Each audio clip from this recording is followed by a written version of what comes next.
नमस्कार, आप देख रहे हैं नेशनल भारत न्यूज। आपके साथ मैं हूं राशि। आइए शुरुआत करते हैं बुलेटिन की।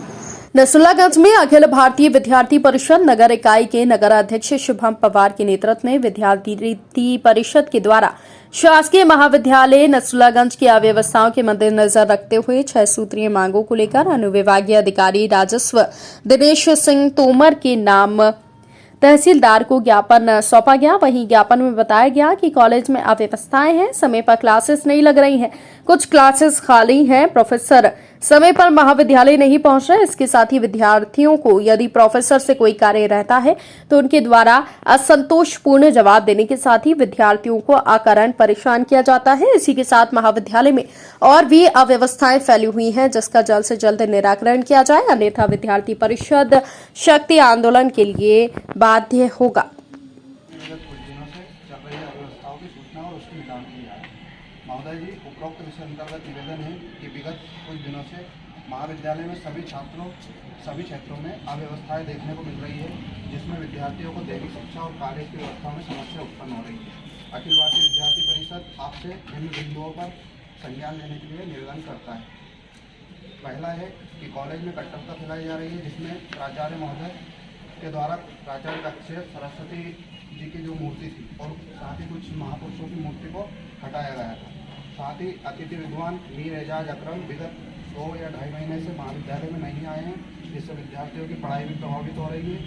और तीसरा है स्व-वित्तीय पाठ्यक्रम कंप्यूटर एप्लीकेशन, जिसकी फीस विद्यार्थियों से सबसे अधिक 5500 रुपये ली गई है, लेकिन उसको पढ़ाने के लिए शिक्षक शिक्षिका नहीं है। जो एक शिक्षक शिक्षिका विगत 7 वर्षों से जन भागीदारी द्वारा अपनी सेवाएं दे रही थी, उनको विगतमान निकाला जा चुका है। चौथा ये है कि क्लासों का टाइम टेबल बन चुका है, लेकिन कोई सी क्लासें टाइम से नहीं लग रही है। साथ ही शौचालय की साफ सफाई भी नहीं हो रही है। विद्यार्थियों को यदि कोई शिक्षक के पास किसी भी प्रकार की सूचना या जानकारी के लिए अगर व्यक्ति जाता है तो उसे बरगलाया जाता है या उसे मतलब दिन प्रतिदिन आगे पीछे करने के लिए बोल दिया जाता है कि कल आए परसों आए, इस तरह से।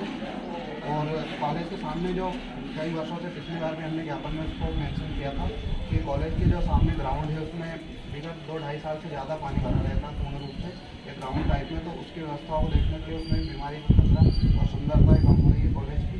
अतः विद्यार्थी परिषद आपसे मांग करता है कि उपरोक्त विषय पर जल्द से जल्द संज्ञान लिया जाए, अन्यथा छात्र शक्ति उग्र आंदोलन के लिए बाध्य होगी, जिसका जिम्मेदार पूर्ण रूप से प्रशासन होगा। सर, एक्चुअली कुछ चीज़ें वहाँ पे ऐसी है, जैसे एनएसएस, तो एनएसएस के कैंप हर वर्ष होना चाहिए। एनएसएस, हाँ, मैं खुद एनएसएस में रहा हूँ, लेकिन इसके पहले भी नहीं हुए। इस बार कब होना उसकी कार्य योजना बनी चाहिए, क्योंकि एनएसएस के जब अगर कैंप होगा यूनिट कैंप, उसके बाद ही स्टेट कैंप के लिए सिलेक्शन होता है। सेकेंड चीज़, एनएसएस की गतिविधियाँ नहीं होना चाहिए। साथ ही और भी चीज़ें हैं जो सरकार योजना से वहाँ उस कॉलेज में है, उनकी होना चाहिए। दूसरी बात सर ये है कि अगर टाइम टेबल सेट है वहाँ पे लगा हुआ, विद्यार्थियों को पता है कि ये टीचर इस टाइम पे आता है तो विद्यार्थी उसी टाइम पे आएंगे। आप अगर लेट आ रहे हो उसमें विद्यार्थी की गलती नहीं है, और आप अगर जल्दी जा रहे हो उसमें विद्यार्थी की गलती नहीं है। आप जल्दी चल जाते हो, 2 बजे चल जाते हो, 2:30 बजे, हम तो ये बोलते हैं कि आप उनसे टाइम टेबल लेकर एक दिन चेकिंग के लिए पहुँच जाए कि इस टाइम पे टीचर लिया नहीं है, क्योंकि वहाँ पे सर पहले पहुँच जाते हैं, वो या जल्दी बाद में आते हैं। इसके पहले भी हमने लास्ट ईयर भी आपको याद होगा 2020 में हमने तालाबंदी की थी।